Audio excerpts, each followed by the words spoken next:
Hello, everybody, and welcome back to another edition of the Global Gaming Business Podcast, the industry's first and longest running podcast, now in our 20th year.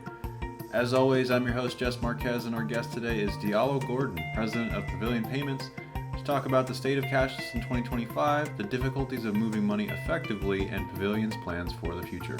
Swift and frictionless payment processes are a crucial part of the customer experience for all gaming offerings, both retail and online. Customers want to access their money quickly and securely, while operators and suppliers are left with the challenge of how to facilitate that movement.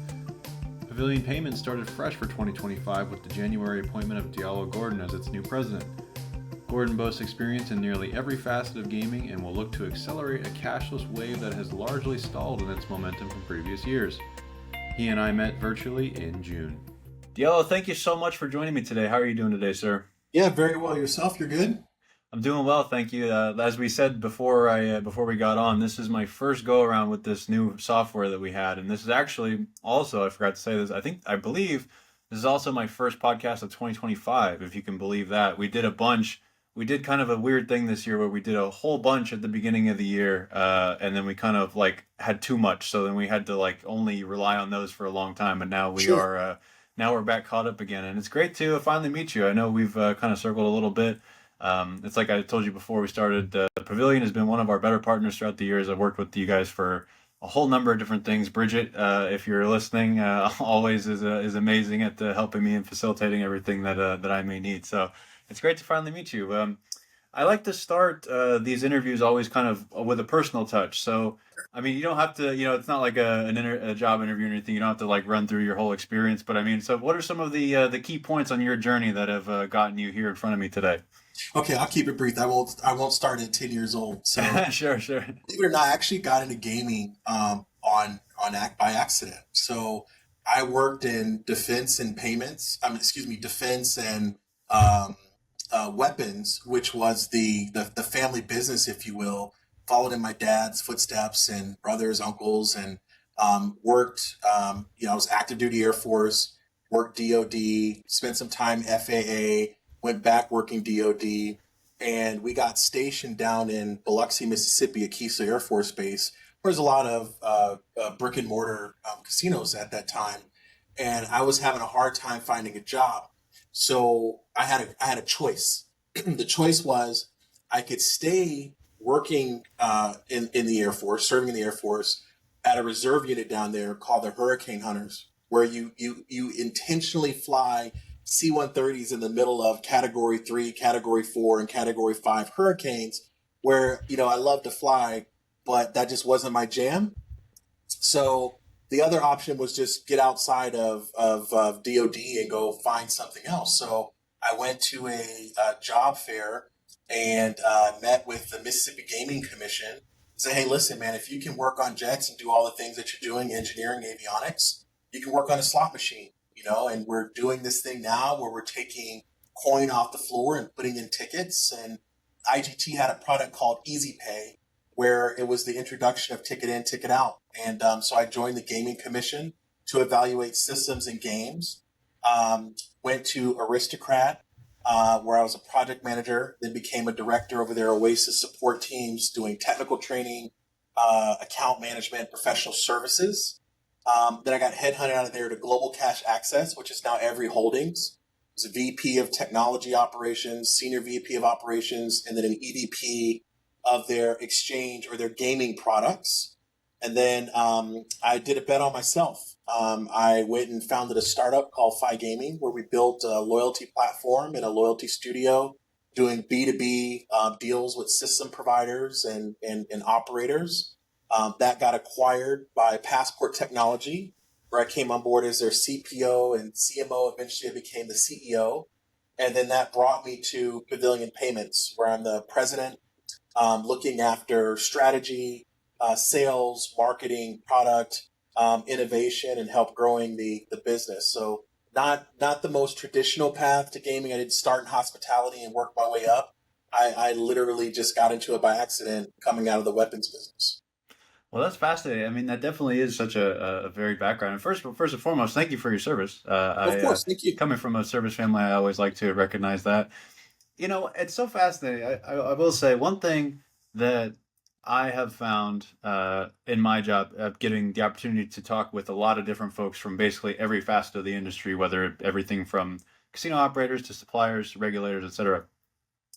I feel as though I have long said that the people that are in the payment sector specifically are like some of the most interesting people that I've ever met in this industry because they, it's payments obviously is not a gaming specific sector. So, these a lot of the people come from like all these various industries in all corners of the world. I mean, I remember talking to somebody else who was in payments who used to be like a beer marketer. He was like selling beer for a lot of years. You know what I mean? Like it's so interesting to me, and I feel like it's like one of the more varied sectors. You have like a lot of more interesting backgrounds in that sector as opposed to maybe some other ones where it's like a lot of the pipeline straight from like maybe hospitality school right on through to casino operations, et cetera, et cetera.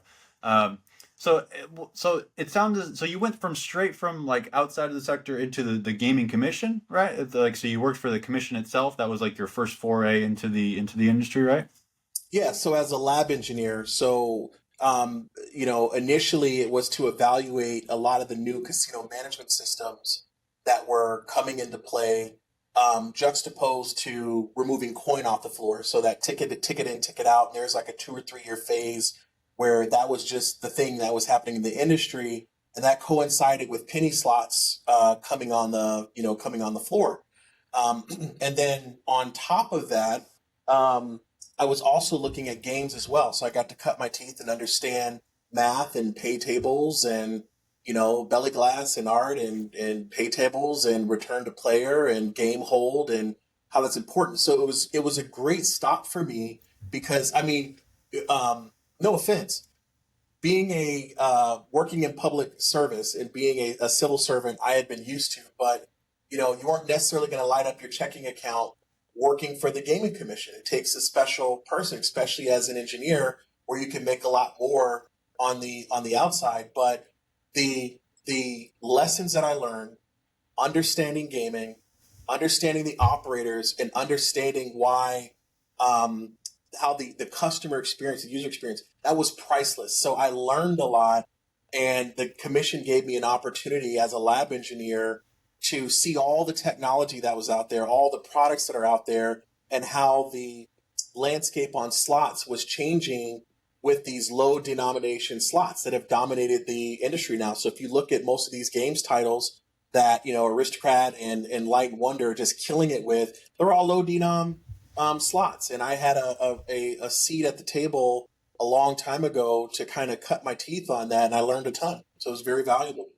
And I would imagine too for like for payment specifically, which is in and of itself a hugely regulated industry. I would imagine kind of having that regulator first experience is probably super helpful for your job now in the sense of having to go before I'm sure countless jurisdictions and especially with extra considerations in terms of money changing hands. I would imagine that experience laid an excellent groundwork for you moving forward. Great question. And I tell you, I worked in weapons. I worked in the F-22 Raptor, their avionics and stealth lab.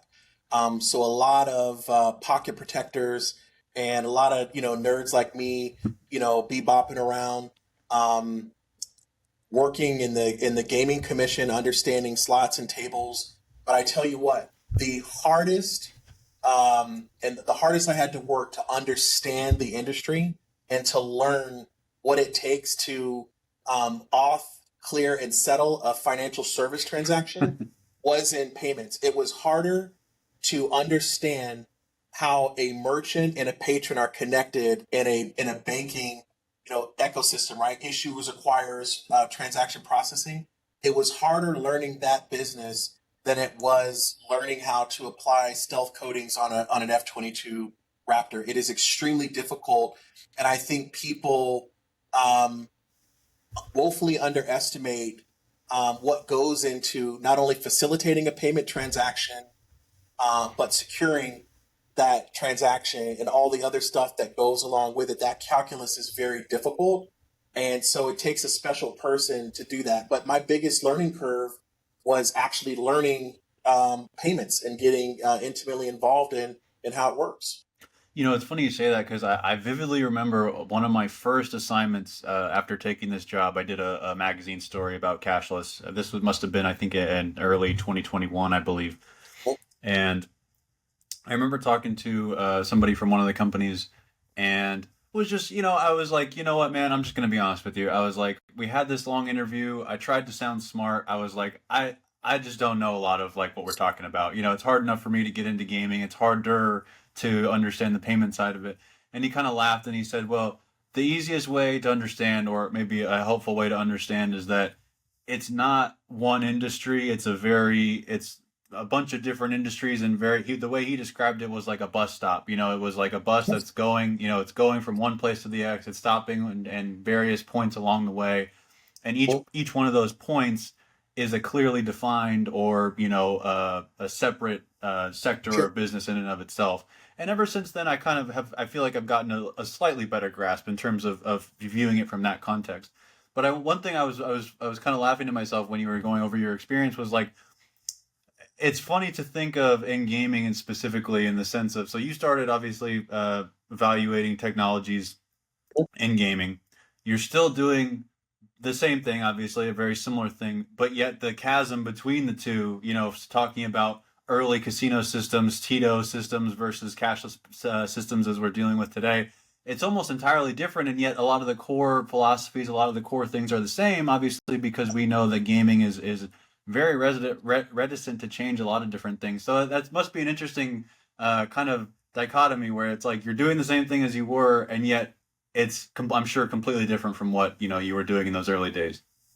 Yeah, absolutely. But I tell you what's interesting is you get to see the industry move. I have the advantage of seeing not just where we've come from, but we've got to go a lot farther. There's a lot more that we can do. So that's a very unique perspective that if I didn't have that experience, I wouldn't have. I'm very appreciative of it. The other thing is that in like let's take slots for example. If I've got a slot floor and it's not performing as to what I expect and my hold is not what it wants to be, those are very easy conversations with a vendor. So hey, listen, I've got this floor mix and I have this bank of games from you, and my machine net win per day is X. Yours is Y. When I look at your contribution to my margin, to my floor hold, it's unacceptable. You can come pick these games up. I'm good. In payments, these are 3 to 5 year long term deals. And if my services go down, if my approval rates are in the tank, if I have outages, if I have issues with different acquirers, if there's things going on with Visa and Mastercard, like literally there's no way out. So what I've learned is that working for companies like Aristocrat, in the past, you want them to know your name, right? Because you contribute to something very important to that resort experience. Whereas in payments, you got to humble yourself where you're a little bit more invisible.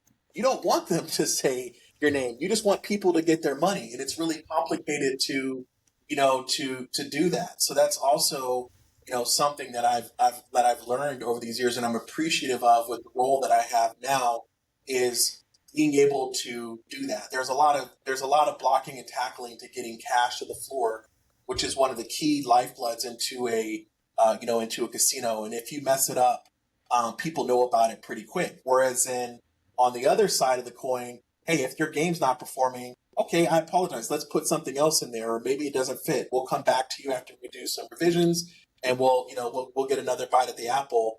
And in payments, you don't get a lot of second and third chances. You're either on or you're off. So I want to start. I kind of want to get into an overall topic of cashless in 2025, right? Sure. And I want to preface kind of just basically with the idea that when I started a few years ago, cashless was easily one of, if not the biggest storylines, at least as it related to land-based casino operators. Feel like I was doing several stories on it all the time. There was always, people coming and going. There was new partnerships being announced. It was just the one of the biggest the storylines, and it was kind of in a way, I felt like at that time it was talked about in kind of like an air of like inevitability, Mm-hmm. where people would kind of say things like, "Well, we're investing right now. We understand that the systems might not be perfect, the processes might not be perfect, but we're getting there. It's gonna come eventually. Just be patient, essentially."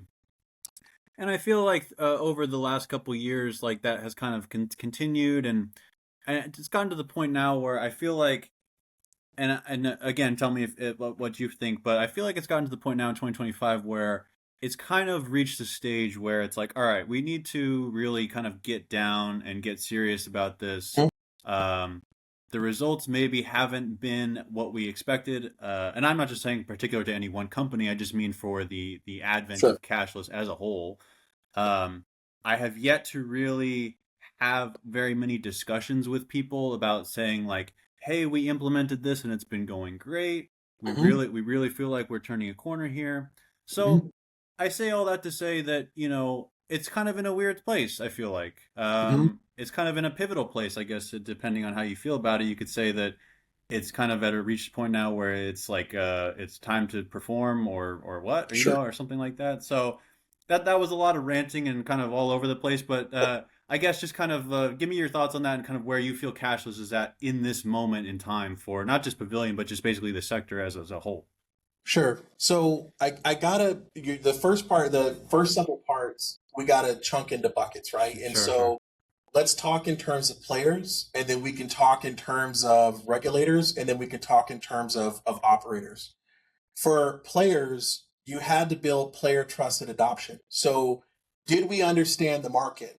As much as we want cash to come off the floor, and a lot of people benefit from that, operators, vendors, and at some point patrons, right? And you're going after a younger demographic, but you kind of underestimate, um, who's playing those penny slots, and some of those people are an older demographic that prefer cash. And I think that um, the industry kind of lacked candor in understanding that dynamic. And those people are hesitant to link bank accounts to digital products like wallets. And so then you start to hear, I call it like the buzzword bingo, like frictionless and omni-channel and all these different things. But to a player, what do I get for that? Right? If I'm going to make this easier for you, what do I get in return? So, what I believe is that the players had necessarily seen, well, what's really my incentive to signing up and having a cashless wagering account? Sure, it's better for you. You don't have to have as many FTEs to count it and to move it and to impress it and to count it. Yeah, you're not paying as much on your LIBOR, Treasury, your cost of cash. Those metrics are good for the venue, but what's in it for me, the player? And I think that's something that we could have done a better job in the industry of trying to make sure that players were seeing the value in doing this. And I think more modern, there's concerns over data and cybersecurity that really deter some users. And by doing that, you are impeding adoption, right? So that's just right off the rip. Um, the other thing is that I think there's a missed opportunity here too, because your traditional cash access products, ATM, debit, credit card, cash advance, and check, those are seen as premium products, and gamblers are used to paying higher fees than they normally would if they go to their own branch. And so once you're inside of a resort, it's kind of hard to say, hey, I got to pull out a few $100. I really don't want to pay $10. Let me go drive to the closest Bank of America or Wells Fargo and go and do a withdrawal. It doesn't work that like that. You've got them. So what happens is that they want to go ahead and stay, continue their experience. So I believe that both the player trust and adoption and how banking and transaction fees in general, it didn't necessarily present the best what's in it for me or return to the player. Some of your higher end players that'll gamble like in high limit and who don't want to get out of a seat and they prefer to have something, It to me, I think early it was more of a product geared to them where the convenience was enough. But for the mass market, convenience is not enough. What's in it for me? How do I get, Betty with the blue hair, or Fred to want to use this product? You've got to have something sexy behind it that's in terms of loyalty or some type of reduced costs that offsets the higher fees that they would see on the floor through traditional gaming products. So that's players. For regulators, there's also some barriers as well in terms of establishing a cashless wagering account, KYC, a lot of the anti-money laundering and Title 31 components of that. That's something that should be looked at as well. So as vendors and technologists, did we spend enough time inviting the regulators into the tent and giving them a seat at the table as we were developing this out? I would argue that we didn't, and I think that's a mistake. We should embrace our tribal and state regulators in innovation to figure out what keeps them up at night and how we can satisfy those things. And then another regulatory hurdle that a lot of people don't really like to talk about is, well, with Visa and MasterCard, as well as dealing with financial institutions, what happens with friendly fraud, right? So what happens when, Jess says that he didn't request 1,000 from checking to play on the floor, and he goes and files a Reg E with the bank, and they go and research it and find out, well, either yes, that happened or no, it didn't. Well, I tell you what, a lot of casinos are seen as high risk from a banking institution standpoint. We're a reputable industry, but they're seen as high risk. So a lot of times when it comes to dealing with a Reg E in those investigations, we don't even realize that we're a little bit of a disadvantage, and you have to go and do a lot of research. And so if a lot of the reporting and capability isn't built out, then it can make that very troublesome. And so you're more susceptible to friendly fraud. And then even when there is fraud, there's a lot of hurdles you have to jump.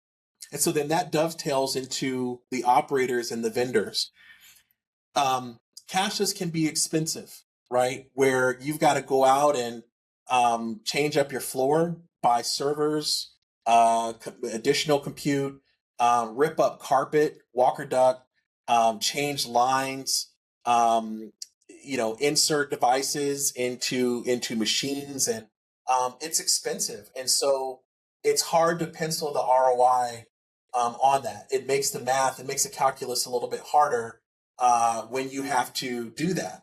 And the other thing is the technology integration challenges. So the legacy casino systems, your Konamis, your Aristocrats, your Light and Wonders, your IGTs, going to them and saying, okay, what upgrades does our mutual customer need? What additional equipment does this ecosystem need for balance reconciliation and reporting? Are we all speaking the same language? That was something else that I feel at the early onset of cashless. It's a mixture of I would say poor communication. But now I say all this, I'm very bullish on cashless. So I'm going to present the kind of the hurdles first, and then go to some of the opportunities. Sure. But that was a problem. The other thing is who makes money in the value chain, because the legacy systems providers, they sell the system, but they don't want to take on the bad debt and the fraud risk and the PCI scope that the payments providers are willing to take on. And I think that was one of the big reasons why I think some operators and regulatory bodies were hesitant to to adopt the technology, is because everything seemed a little disparate and all over the place, and it required a lot more communication and coordination with players, with operators, and with regulators to present a cohesive solution. Definitely, and I kind of it almost seems like to me, and as always, let me know if you feel like this is on track, but it almost feels as though that like we were on a trajectory, maybe pre-COVID or pre-2020, that was like, okay, we have this technology, it's improving, we're working on it, we're on a track, we'll get there eventually, and then you have an event like COVID that happens and just completely flips everything on its head, and now for for this sector in particular, like think of all the things that COVID disrupted, but one thing that it did do in particular was drive a lot more of these, of these digital payment transactions, right? Because nobody wanted to handle cash. So that, like, Hmm. in a way, you had this like big, this big event that comes that disrupts everything, but it also kind of points or pushes people towards kind of, the movement that you're going towards. So in a way, it's almost like the thing that I kind of been thinking in my head is like when you're playing like a Mario Kart or something like that, and you're driving Hmm. along the track, and then you hit a like a banana, and you just kind of like fling forward way too fast, and you kind of get out of control. It kind of almost seems like maybe that's kind of what we experienced, where it was like cashless was on its own, maybe like Hmm. its own pace, and then this thing disrupts it, and then everyone's like, "All right, time for cashless," and it's like maybe we didn't really have that infrastructure in place, and then now we're kind of being set back, and now we're kind of like getting back to where maybe we should have been originally, or maybe where we would have been. I don't know. What do you think about that?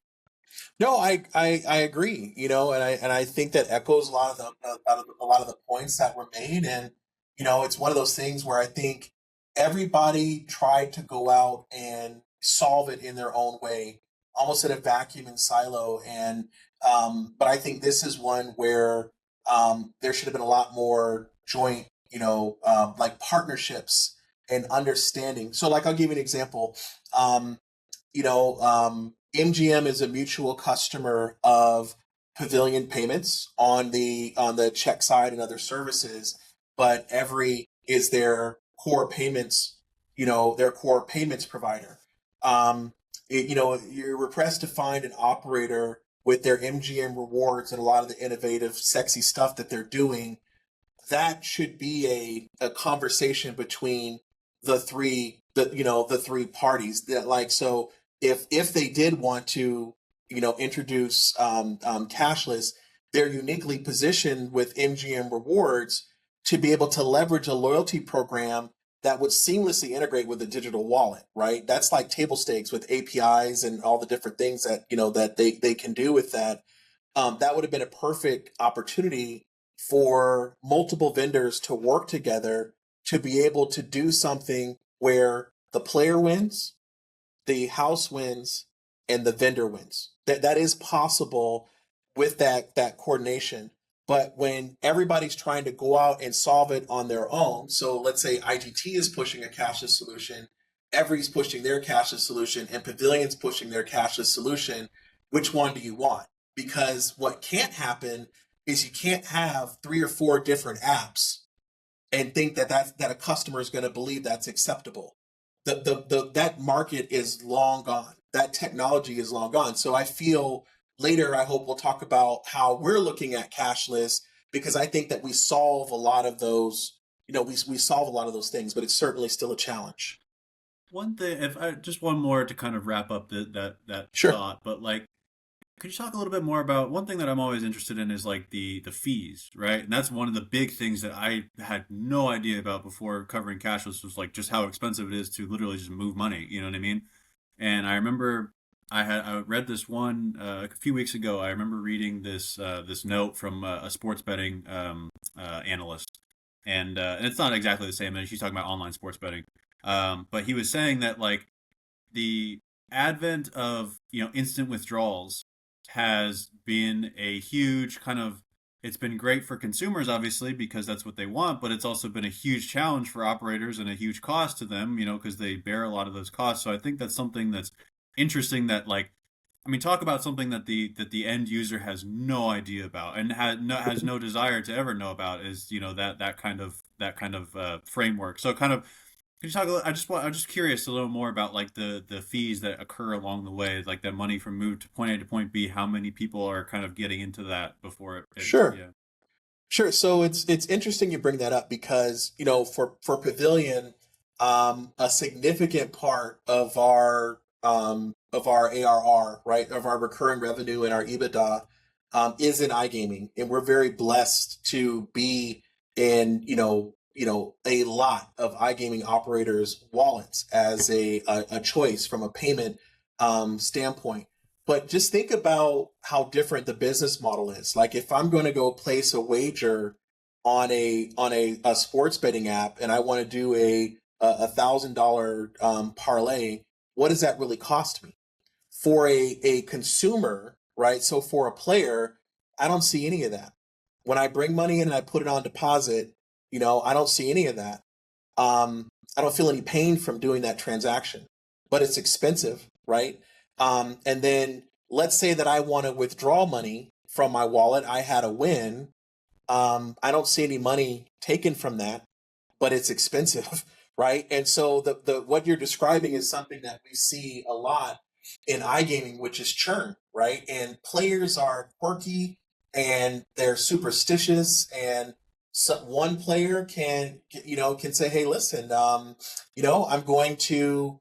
Um, I've got this. I want to bring some money in. I want to get some money out, and I don't have to pay a fee. There's no rake, and I'm just going to do whatever I want. And I won, and I'm just decided that I want to put that in PayPal, right? Or I want to move it back into Venmo. And a lot of people are using alternative payments. So why are they doing that? In iGaming, there's a few reasons, right? And for some people, they're just used to alternative payments. But there's others who may not want people to know that I'm winning and losing, and if I'm pulling and pushing to my checking or savings account, then hey, listen, but if I'm doing it through my PayPal account, I get to choose what money I want to move back and forth. But the patrons aren't necessarily feeling the pain, right?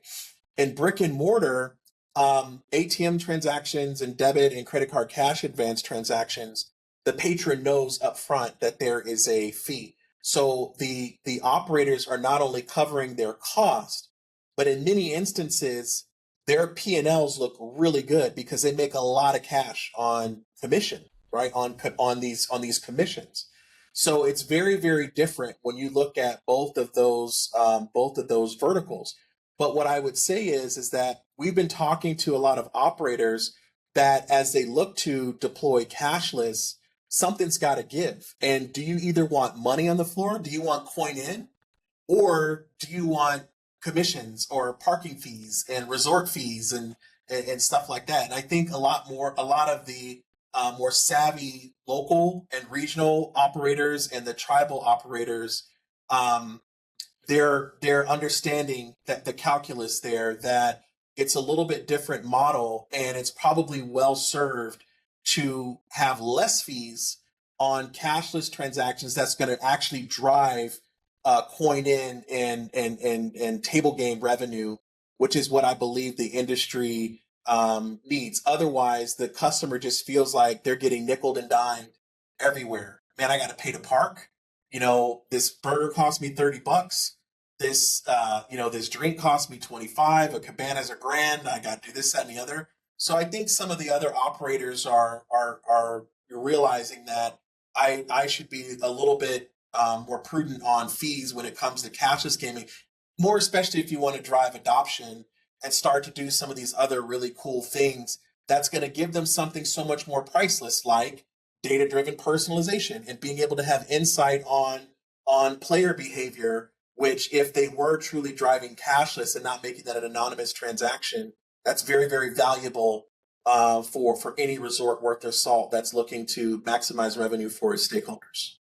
And that's fascinating because for all the conversations that I have over the days and weeks about rising costs in Las Vegas, falling revenue, et cetera, like those type of discussions never get brought up. So that's very interesting to hear. So let's pivot now, and like we alluded to before, let's get into some like Pavilion specific. So when did you officially come on, or when were you officially appointed as president? Yeah, I'm a newbie, so I'm literally 5 months into the job. Sure, sure. So, what was kind of your, I guess, like when you first accepted the position, what were you like? What were you thinking coming into it? And now that we're kind of into it a little bit, maybe 6 months, half a year, kind of where do you stand now for your company? Yeah, I mean, so I think the worst thing, there's this book, and I've literally have read it a gazillion times, but it's called The First 90 Days, right? And I'm a big fan of that because you never want to walk into an organization thinking that you know it all, or just because you've worked at Every, or you've worked at Passport, or you've worked at Aristocrat, or you've been a regulator before, that you know everything. You don't, right? And the ultimate um the basically the measure of whether you're going to succeed or not, as a leader and as a servant based leader, it has to be with your team, and you've got to come in and evaluate what you have, what you don't, and why things are the way that they are.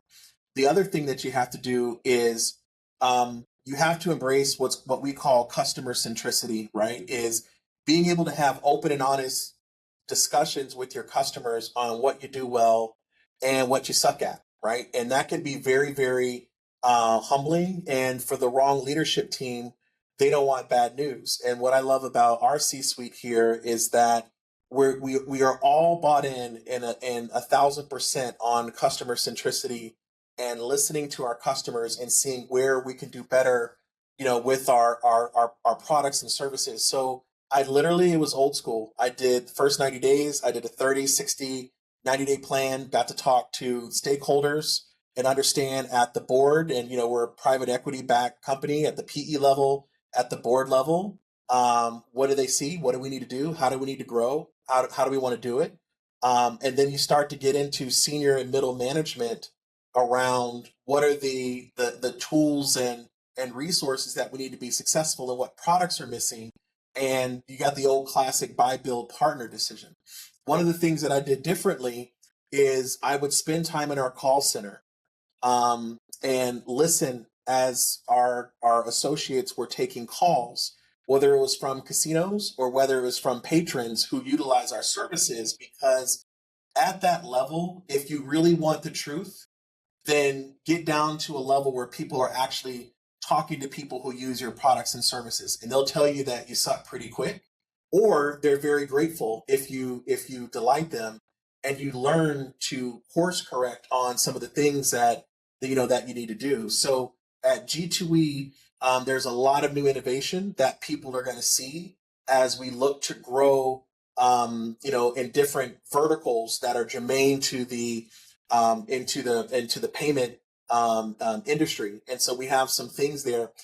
Some other things that we're going to do is building out tools that are for casino staff, right? So not necessarily for casino patrons, for casino staff, and that has to deal with dealer tokes and tips by cocktail servers and slot attendants and cage personnel, whether they're pooling tips or they're directly being paid tips, looking at innovation that helps the broader hospitality industry and that goes beyond gaming. And then, I'm super ecstatic about our cashless solution. So looking at our mobility product, which is a strong product, but then is there a way that we can simplify this? That we rely less on an Aristocrat, an IDT, a Light and Wonder, a Konami, that we're communicating directly to a guest, let's say via Apple Pay or Google Pay or other alternative payments, to bring money onto the floor securely, responsibly. We, still taking into account responsible gaming, but being able to allow maximum cash to the floor.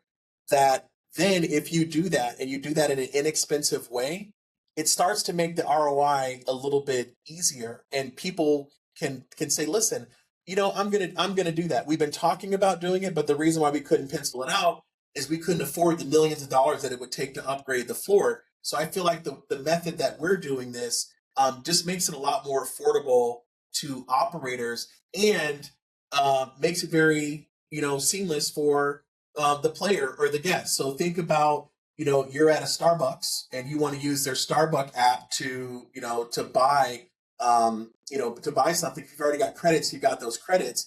But if you've got to reload right there, then and there, hey, it's just a couple button clicks, boom, facial recognition, a pin here and there, and boom, that money's there, and you can just transfer it directly to the game or transfer it directly to the table. So I feel like what we've done is we've looked at how to simplify the value chain to make cashless a reality, and in doing so, it's a better guest experience. We still have our regulatory and our Visa, MasterCard, our banking regulatory hurdles. We're still doing those as well. but we're also enabling the house to bring more cash to the floor in an inexpensive way where the ROI makes sense.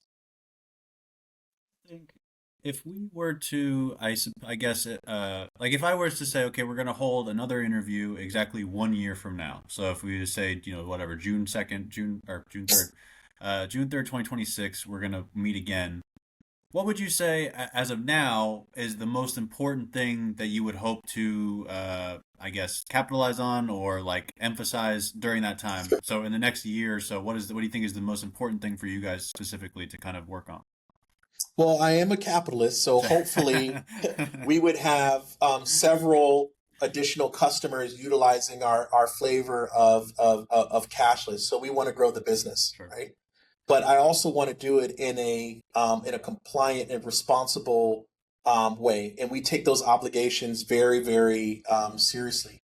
The other thing that I would say is how do you bridge the brick and mortar customer to the iGaming customer utilizing solutions like this? I feel that that's a missed opportunity where, if I have certain behavior on the iGaming side, that triggers something on the brick and mortar side, whether that's a room comp or food and beverage comp or voucher points or free play.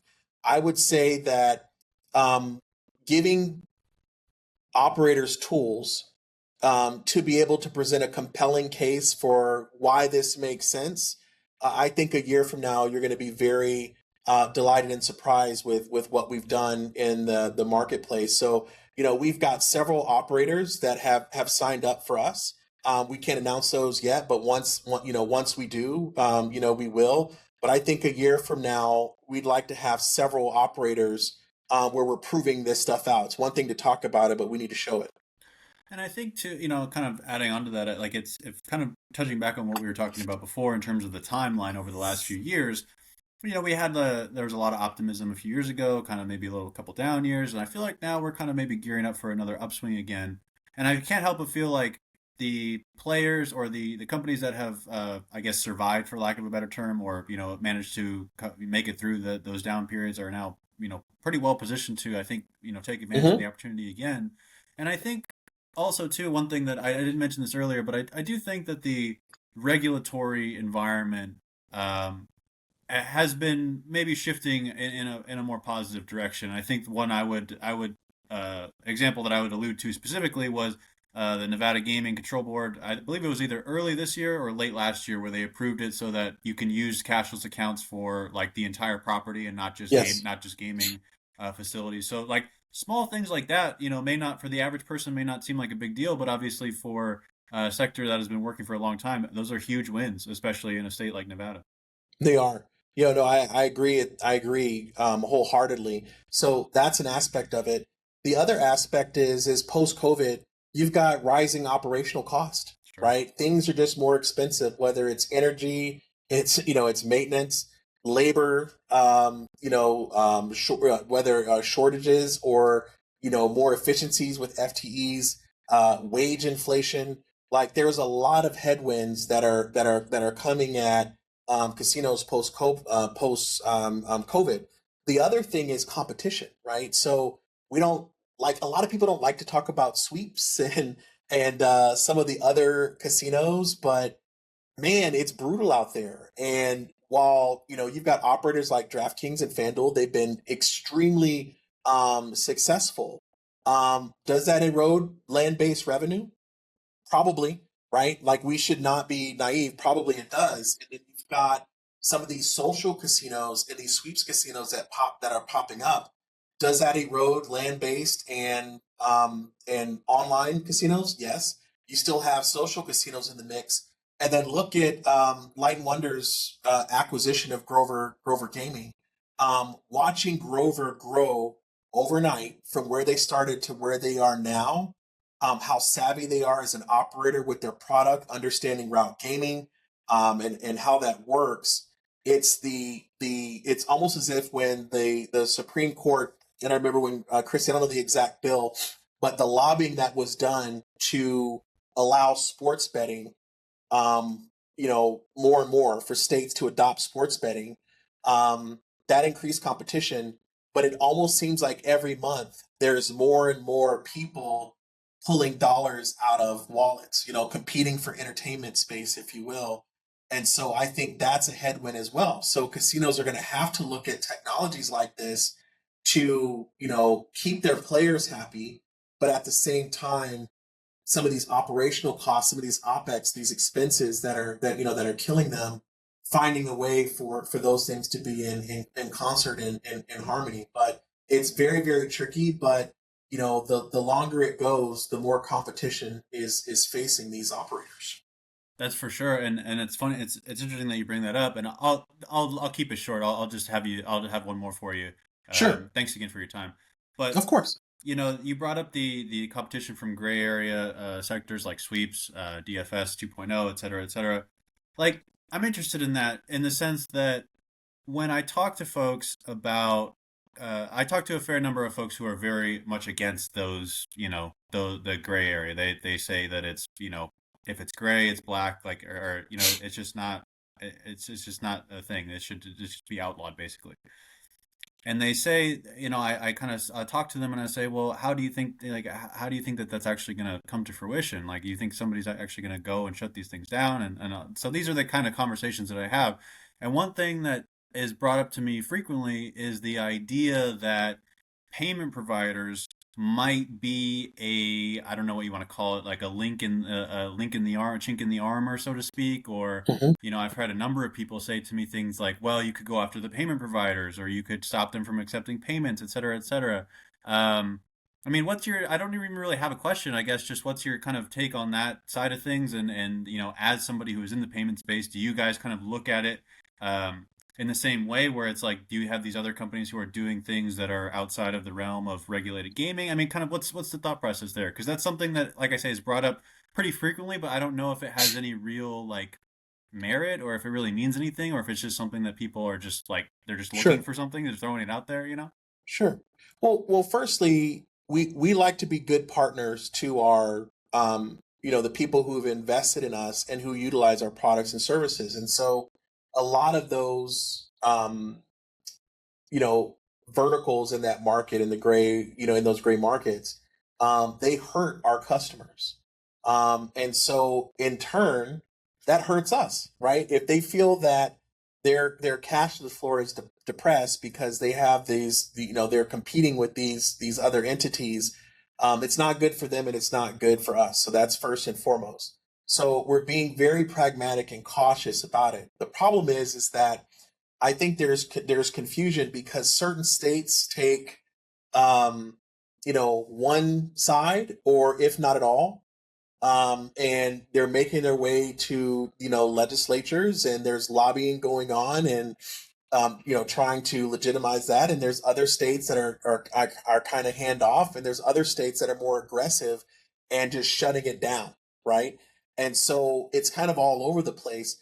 The predictive markets is where I think is coming at us fast, right? And so again, as a capitalist, it's hard to argue with, well, if I'm a trader and I'm betting on the futures of pork bellies and bacon and orange and OJ, and I'm doing commodities trading, what's the difference if I'm doing this in the predictive, markets, and that should be governed. There's a federal agency that governs that, and off you go. So it's weird. I don't want to give you a squishy answer, but I don't think anybody really knows. I know there's a lot of our customers are very concerned, as are we, that it's hurting their business. While at the same time, it just keeps going, and until I think the regulators, step in, and then that's a combination, not just their efforts, but the feds on, what's legal or what's not. It's going to be a wait and see. But there's a lot of prominent payment providers that do provide services to the sweeps casinos. So what we're doing is we're taking a wait and see, approach. We're not taking the approach of like, oh my God, there's a lot of money to be made, and we're just going to jump. We're going to jump in. We've got to be responsible. We got to be pragmatic. We got to be smart. We don't want to lose licenses. We don't want to lose our relationships, but we're going to do what everybody else is doing, is we're going to wait and see. And if that changes, then we'll figure it out. But for right now, we're standing on the sideline.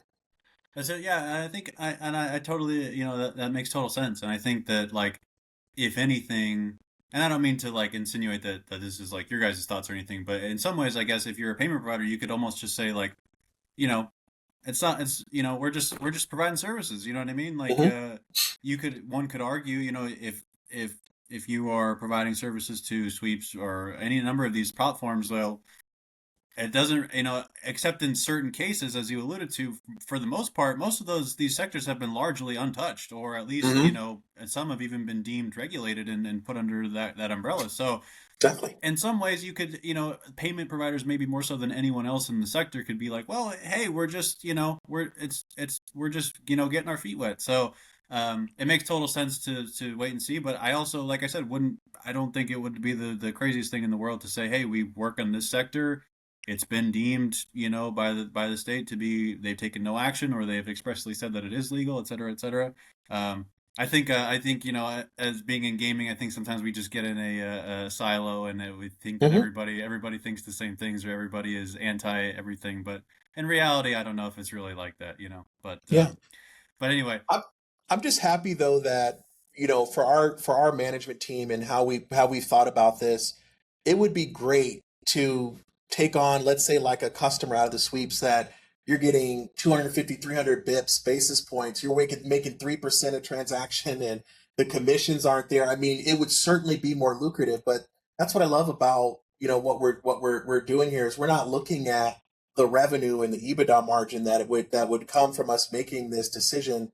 Are we doing the right thing? Right? Are we doing the right thing? So it's easy money. It's certainly more lucrative to play in those markets, but we're trying to build something long term over here for our shareholders, not short term that'll get us in trouble. So we just want to be very measured as we look at those markets. certainly, certainly. Well, this has been great, Diallo. Thank you so much. I know you're a busy man. I won't take any more of your time, but thank you so much for joining me today, and look forward to seeing the new pavilion moving forward. Yeah, appreciate it, Jess. Talk soon. All right, thank you. Thank you. We thank you for joining us in this episode of the GGB podcast. To learn more about Diallo, Pavilion, and all other gaming industry insights, follow ggbmagazine.com. Don't miss an episode of the GGB podcast by subscribing on all platforms, including Apple Podcasts, Spotify, and Google Play today. Thanks, and we'll see you next time.